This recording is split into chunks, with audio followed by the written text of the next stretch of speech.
काल दिनांक 1 सप्टेंबर 2024 रोजी झालेल्या अतिवृष्टी किंवा आपल्याला त्याला ढगफुटीसारखा पाऊस आमच्या ढाकेफळ गावामध्ये तसेच ढाकेफळ शिवारामध्ये झालेला आहे। हे आमचे शेतकरी भीमा विष्णू गाडवे गट क्रमांक 190 त्याचबरोबर सगळे बाकीच्या गटामध्ये किंवा पूर्ण शिवारामध्ये अत्यंत प्रचंड नुकसान सर्व पिकात झालेलं आहे। त्यांनी कपाशी केली होती, कपाशीला जवळपास एकरी त्यांना 40,000 रुपये खर्च आला होता आणि एवढं सगळं करून निसर्गामुळे त्यांचं आज प्रचंड नुकसान झालंय। ही नुकसानाची पाहणी करण्यासाठी गावचे सरपंच श्री दत्ताभाऊ गाडवे, मित्र प्रकाश पवार, श्री भगवान गाडवे,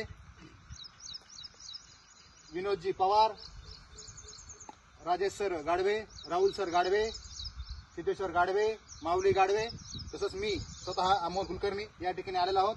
आमचं शासनाला तसेच प्रशासनाला एक विनंती आहे की आपण आपल्या स्तरावर पंचनाम्याचे आदेश देऊन सर्व शेतकरी बांधवांना नुकसानीची भरपाई देण्यात यावी, ही विनंती या व्हिडिओ मार्फत आम्ही सर्वजण गावकऱ्याच्या वतीनं आपणास करत आहोत।